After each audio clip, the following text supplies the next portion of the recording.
बिस्मिल्लाहिर्रहमानिर्रहीम। मैं हूँ राना अरसानली। इंग्लिश 101 के लेसन नंबर 40 राइटिंग स्किल्स और 41 राइटिंग का समरी को हम इस लेक्चर में डिस्कस करेंगे।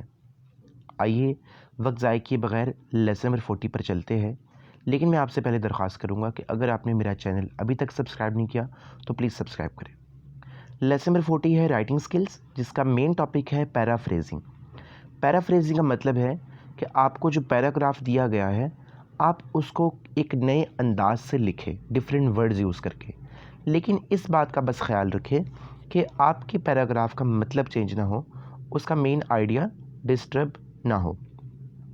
तो इसके लिए आप क्या करेंगे, आप जो इन्फॉर्मेशन आपको दी गई होगी आप उसको डिफरेंट तरह से लिख सकेंगे, आप डिफरेंट वर्ड्स यूज़ कर सकेंगे, लेकिन मीनिंग चेंज नहीं होनी चाहिए।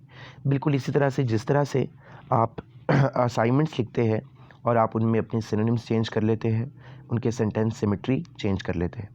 कुछ रूल्स देख लेते हैं पैराफ्रेजिंग करने के लिए। पहला रूल है, पैराफ्रेजिंग करते वक्त आप ओरिजिनल पैसेज में जो वर्ड्स यूज़ किए गए हैं आप उनको भी यूज़ कर सकते हैं, लेकिन कोशिश करें कि जहाँ तक मुमकिन हो आप सिनोनिम्स का इस्तेमाल करें।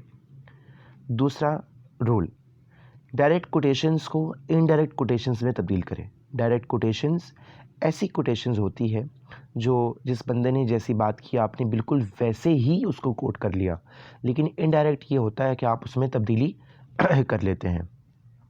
तीसरा जो रूल है वो है कि आप एक्टिव सेंटेंसेस को पैसिव सेंटेंसेस और पैसिव को एक्टिव सेंटेंसेस में लिखें, यानी उनकी वॉइस चेंज कर लें।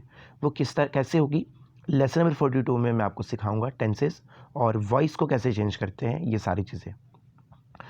कुछ स्टेप्स देख लेते हैं। पहला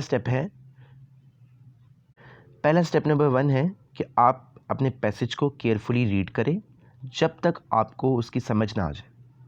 दूसरा रूल ये है कि आप वर्ड्स की तलाश करें डिक्शनरी में जिनका मतलब आपको ना आता हो और आप उनके सिनोनिम्स तलाश करें। तीसरा पॉइंट है कि आप जो मेन आइडिया है उसको एक जगह पर लिख लें, आउटलाइन बना लें।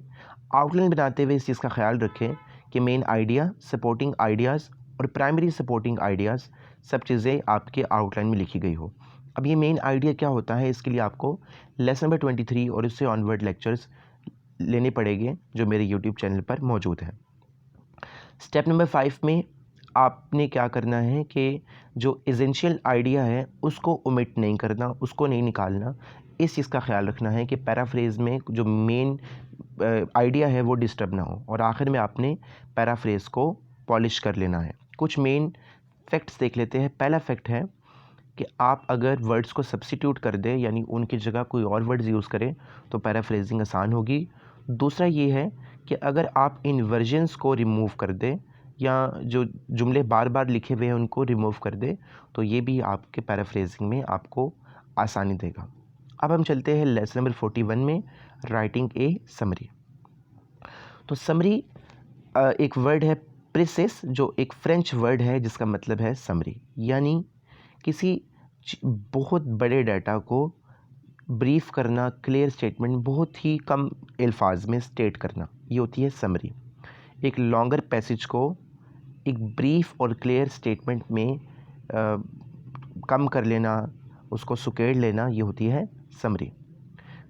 एक अच्छी समरी लिखने के वक्त दर्जा झेल स्टेप्स को फॉलो करना पड़ता है। पहला स्टेप है कि आपकी जो राइटिंग है और जहन दोनों की प्रैक्टिस अच्छी होनी चाहिए। दूसरा ये कि आप अपने वर्ड्स में भी अपनी समरी को लिख सकते हैं, लेकिन आइडिया जो है वो डिस्टर्ब नहीं होना चाहिए। तीसरा ये कि जिसकी समरी लिखनी है उस पैसेज पर आपको कमांड होनी चाहिए, उसके लिए आपको वो बार बार रीड करना पड़ेगा। उस वक्त तक रीड करना पड़ेगा जब तक आपको डिफरेंट पॉइंट्स कलेक्ट ना हो जाए और आप उन पॉइंट्स को एक जगह पर लिख लें। उन पॉइंट्स को लिखने के बाद आपके पास एक डाटा आ जाएगा। अब आपने क्या करना है, जो चीज़ें रिपीट हो रही है या इलस्ट्रेशंस है या फिर कंपैरिजंस है, उन चीज़ों को आपने नहीं लिखना। इससे ये होगा कि आपका जो डाटा है वो कम हो जाएगा। आपने उसके बाद जितना भी आपके पास पॉइंट्स आएंगे उनको आपने पॉसिबल वे में अरेंज कर लेना है और आपने उसको पैराग्राफ की शक्ल दे देनी है। कुछ इंपॉर्टेंट फैक्ट्स यहाँ भी ख्याल रखना है।